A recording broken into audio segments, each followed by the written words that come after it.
si Zenze.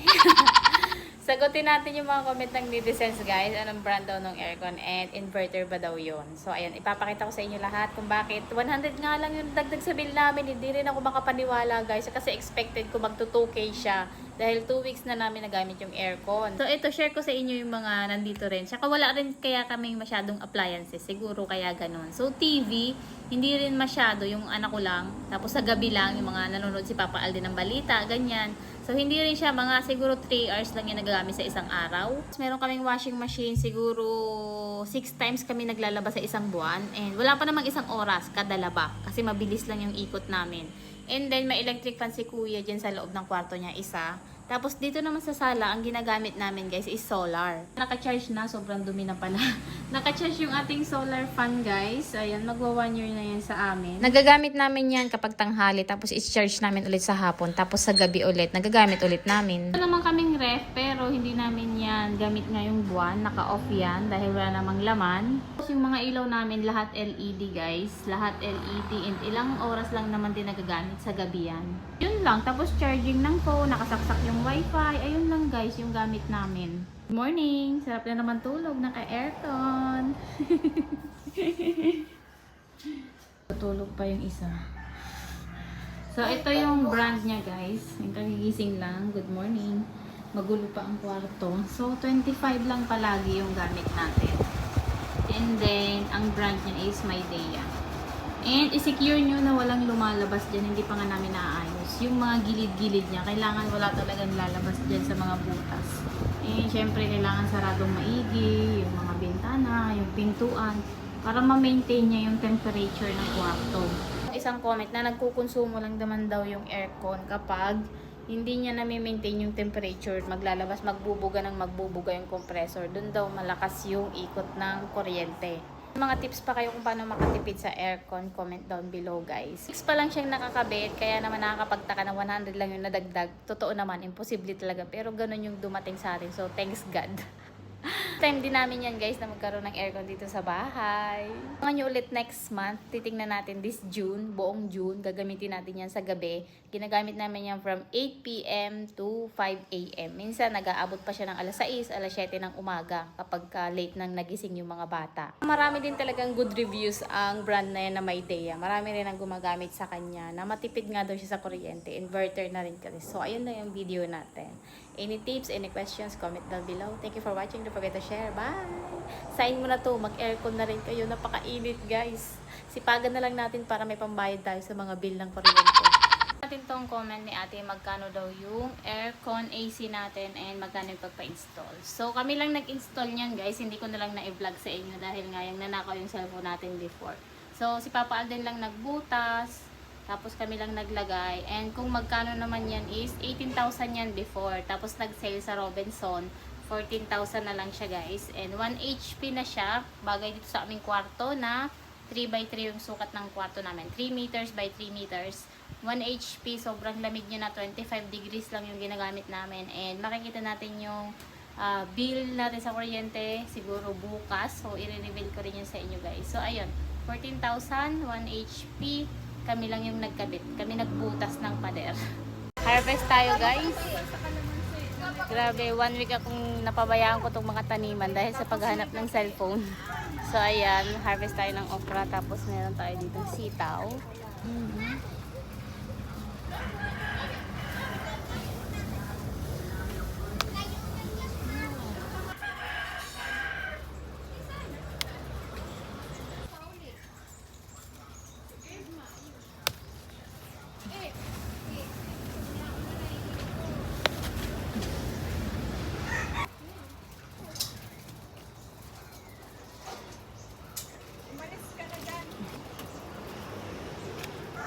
Isa pa lang.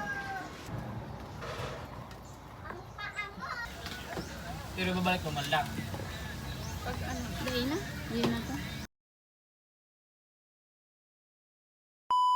Isa ka rin ba sa mga walang cover, yung mga sinauna pang toilet ang ginagamit katulad ko? Eto nga at may nakita ako sa online shop na pang cover at automatic na yan guys. What? Huy, hindi! Ito nga kasi yung aming toilet, wala talaga siyang cover and grabe, nalalaglag yung mga shampoo, sabon sa loob. Kaya nung nakita ko to sa online ay hindi na ako nagdalawang isip na orderin. And plus may nag-comment din ito sa akin dati guys na umorder nga daw ako ng pang cover dahil mas hygienic naman talagang tignan, malinis, hindi lalabas yung mga bacteria, plus hindi malalaglag yung favorite mong Kojic soap. Huy, sayang ng sabon. Ay kasama na rin yan itong mga hook guys, papili ka na lang dyan kung alin ang gusto mong gamitin, yung metal ba o yung plastic. Ito nga at soft closing din yan, hindi maingay kapag isinasara. Nung nakikita ko nga to noon sa online shop, kala ko'y budol lang, pero totoo pala, soft pala talaga siya, hindi maingay isara. Hindi niyang iba-ibang shape guys, depende sa mga bowl na paglalagyan nyo. Ito nga at naikabit na natin, ayan, sobrang ganda na. Kala mo pang yayamanin. Kaya naman kung wala ka pa nito, ay ilalagay ko na lang sa comment section or sa yellow basket kung saan ko nabili. Hindi ito budol guys, sadyang ganyan talaga siya magsara, mabagal lang. Kaya naman hindi ka magugulat sa ingay. Yun lang, bili na kayo, nasa comment section yung link. Salamat, bye! Paano daw ikabit itong toilet seat cover na nabili natin kahapon? At ayan na nga, gagawa natin ng tutorial. Sobrang dali. Ako nga lang ang nagkabit niyan guys. Wala pang 3 minutes, tapos na. So first, tatanggalin natin tong nasa may likod guys. Madali lang, ganyan. Hilahin nyo lang pataas. Kung hindi nyo yan mahila guys, meron yan lock. Mamaya papakita ko sa inyo. So meron na siyang kasama nito na palagay dito sa may malaking butas guys. Yan yung pinaka-lock ng ating seat cover na ilalagay natin doon sa bowl. And meron silang second choice. Ito, bakal naman siya kung ayaw nyo na itong plastic na una kong pinakita. Or halimbawa masira na, meron kayong pangpalit nito. So ito muna yung gagamitin natin, yung plastic. So i-position lang natin yung itong tinanggal natin sa likod ng seat cover and then ilagay natin itong rectangle dito sa may ibabaw sa tapat ng mga butas ng bowl natin. Sundan nyo lang itong ginagawa ko guys, ay talagang napakadali. Pagkatapos nga, ilusot na natin yung parang pinaka-tornilyo and then yung lock niya nalalagay natin sa ilalim. So dyan sisikipan nyo ng maigi para hindi gagalaw yung ating seat cover pag umupo tayo. Diba? Napakadali lang. Naku, kahit tayong mga babae, kayang-kaya nating gawin. Kapag nalock nyo ng maigi, ay saka naman natin ipapatong ito. Ganun lang. Gaganon nyo lang, slide nyo lang pataas. Tapos may lock yan dyan guys sa taas. Ayan yung hinahawakan ko. Para hindi matanggal yung ating cover, ilalock nyo dun sa taas. And then, tadan! Tapos na! Yayamanin, may cover na. Kasi yung mga sinauna nating mga bowl, 'di ba? Puro manual pa. Ngayon lang naman nauso yung mga di-flash, tapos may mga cover na. Kaya naman baka sira na yung mga cover nyo, pwede nyo palitan. May mga iba-ibang shape na rin ito, guys. Ayan, lalagay ko na lang sa comment section or sa yellow basket kung saan mabibili. 200 plus lang yan, ha. Plus, hindi din yan mahirap isara, guys, dahil soft closing yan. Nakikita nyo naman dyan sa video. Sa wakas, hindi na mahuhulog yung sabon ko sa loob ng bowl. Nung paglagay ko nito guys, may nagtanong sa atin kung bakit mga color blue daw yung ating water dyan sa bowl napakalinis. Ano daw yung panglinis natin? So ito, napakatagal na namin ginagamit simula nung mag-start tong bahay na to. So ayan siya guys. Maraming gumagamit nito, sigurado. Ayan, lagay ko sa comment section yung link kung saan ko nabili. Pero kung meron kayong mga malapit dyan na mabibilhan yung mga personal collection, baka may malapit sa barangay nyo. Ayan, sobrang ganda niya, nakakaputi talaga siya, and malinis talaga yung bowl. Pati sa mga tiles, ginagamit ko rin yun, kaya malinis lagi yung ating CR. Ayan yung gray zone, kaya malinis yung ating bowl. Ayan, eto siya. Tough.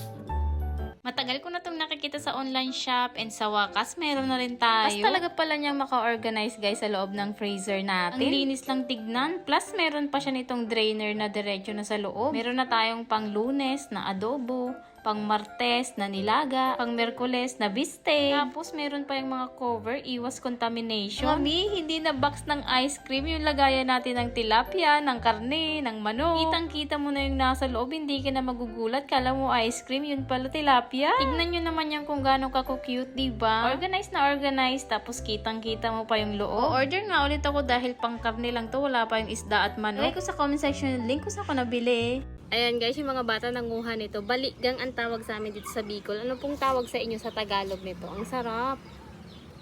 Asim! Asim!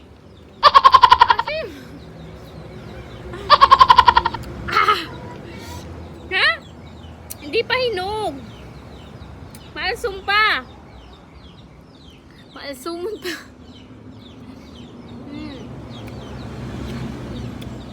Matamis na to. Harap. Balik gang. Putik, may pinahiya mo ko, maasim ka pa pala. Pero yung iba matamis na. So, ang ginagawa namin, sinashake namin sa asin. Tapos yun, dapat hinog na para masarap. So, guys, kain. Anong tawag sa inyo nito? May nagtatanong kung magkano daw yung nagastos natin dito sa ating terrace. Sa harapan. Bali, libre yung tiles namin guys. Yung color brown na nandun sa loob. And then yung ating mga bayad sa tauhan. Si Mr. naman ang gumawa. Tapos nagkausap lang siya na magbe-welding ng ating bubong. Dahil bakal po yan. 2x2 at saka 2x3 yung ginamit na bakal dito guys. 11,000 pesos guys lahat ng nagastos. Libre na yung tiles and yung gumawa. PVC itong ginamit guys. Size 4 yung gamit, yung mga poste. Ayan, PVC po yan. Nilagyan din niya ng halo sa loob guys na semento na may graba. Tsaka may bakal din po yan sa loob. So, ayan yung bahay natin and nandito naman sa likod yung aking taniman.